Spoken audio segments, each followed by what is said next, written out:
హల్లెలూయా. యేసుక్రీస్తు అందరికీ హృదయపూర్వక వందనాలు. ప్రత్యేకమైన సమయంలో ప్రత్యేకమైన రోజు యొక్క వాగ్దానంతో మీ ముందుకు వచ్చినాను.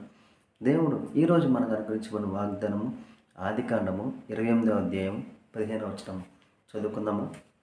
ఇదిగో నేను నీకు తోడయుండి నువ్వు వెళ్ళు ప్రతి స్థలమందు నిన్ను కాపాడుచు నేను నీతో చెప్పినది నెరవేర్చే వరకు నిన్ను విడవను.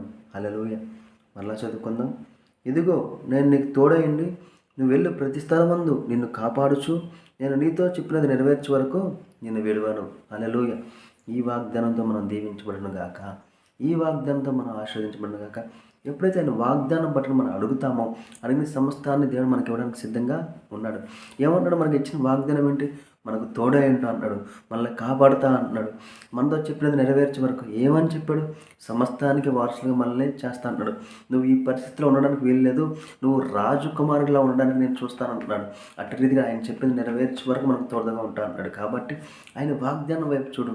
నీవు ఒంటరివే కాదు, నీ దేవుడు నీతో ఉన్నాడు. నువ్వు లేనివాడివి కాదు, దేవుడు నిన్ను సమృద్ధిగా సృష్టించుకున్నాడు. నిన్ను ఒక రాజకుమారులాగా నిన్ను దేవుడు చూస్తున్నాడు.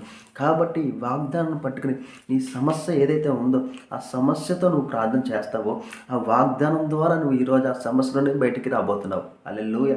నీ బలహీనతలను ఈరోజు తొలగిపోనుగాక, నీలో ఉన్న లోకపరమైన ఆలోచనలన్నీ తొలగిపోనుగాక.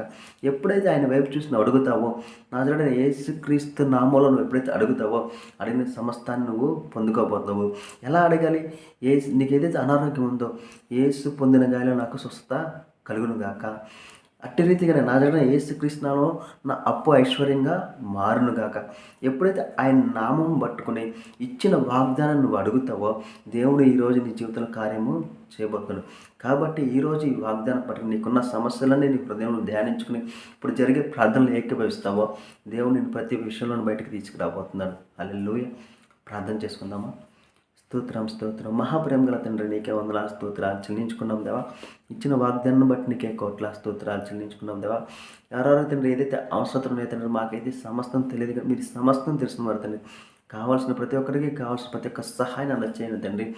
ప్రతి బలహీనత తండ్రి యేసులో తొలగిపోనుగా కానీ ప్రవచిస్తాం తండ్రి. యేసు పొందిన గాయాల్లో స్వస్థత తండ్రి. ఎవరైతే తండ్రి బలహీనతగా ఉండే తండ్రి ఈ ప్రార్థనలో ఏకీభవిస్తున్నారు తండ్రి, ప్రతి బలహీనత తండ్రి తొలగిపోనుగా కానీ ప్రవచిస్తాం తండ్రి. ప్రతి అనారోగ్యం తండ్రి ఆరోగ్యంగా మారునుగా కానీ ప్రవచిస్తాం తండ్రి. అట్టి రీతిగా తండ్రి ఆర్థిక ఇబ్బందులు ఎవరైతే ఇబ్బంది పడుతున్నారో తండ్రి ప్రతి ఆర్థిక సమృద్ధి కలుగునుగా కానీ ప్రవచిస్తాం తండ్రి. ప్రతి ఆర్థిక ఇబ్బందులు తొలగిపోయి తండ్రి ఆర్థిక సమృద్ధి కలుగునుగా కానీ ప్రవచిస్తుందండి. ఉద్యోగం లేని బిడ్డలు తండ్రి ఉద్యోగం కలుగునుగా కానీ ప్రవచిస్తుందండి. ఎవరైతే తండ్రి ఉద్యోగ ప్రయత్నాల్లో ఉన్నారో తండ్రి వారి జీవితంలో తండ్రి గొప్ప కార్యం జరుగునుగా కానీ ప్రవచిస్తుందండి. వారు ఊహించిన దానికంటే తండ్రి అధికమైన తండ్రి ఆశీర్వాదం వారి జీవితంలో కలుగునుగా కానీ ప్రవచిస్తుందండి. అట్టి రీతిగా తండ్రి ప్రయాణాల్లో మీరే తోడే నడిపించండి తండ్రి. ఎవరైతే ప్రయాణాలు చేస్తున్నారో తండ్రి ప్రతి ప్రయాణాల్లో మీరే తోడే నడిపించండి తండ్రి. అట్టి రీతిగా తండ్రి ఎగ్జామ్స్ రాయిస్తున్నారో ఎవరైతే ఎగ్జామ్ రాస్తున్నారో తండ్రి మరి ఎగ్జామ్స్లో మీరే తోడే నడిపించండి తండ్రి. కావాల్సిన ప్రతి ఒక్కరికి కావాల్సిన ప్రతి ఒక్క సహాయాన్ని అందచేయండి తండ్రి. ఎవరైతే తండ్రి నీ నామంలో అడుగుతున్నారు తండ్రి, నీ వైపు చూసి అడుగుతున్నారు తండ్రి, అడిగిన వారికి సమస్తాన్ని అందచేస్తండి. వారికి ఈరోజు వారి జీవితంలో నూతనమైన కార్యాన్ని జరిగించి నీ వారసులైన ముద్రను వారి మీద వెయ్యమని, వారికి కావాల్సిన సమస్త సహాయాన్ని తండ్రి మీరే ఇవ్వమని నాజరేయుడైన యేసుక్రీస్తు నామములో అడిగి వేడుకుంటున్నాం తండ్రి. ఆమేన్.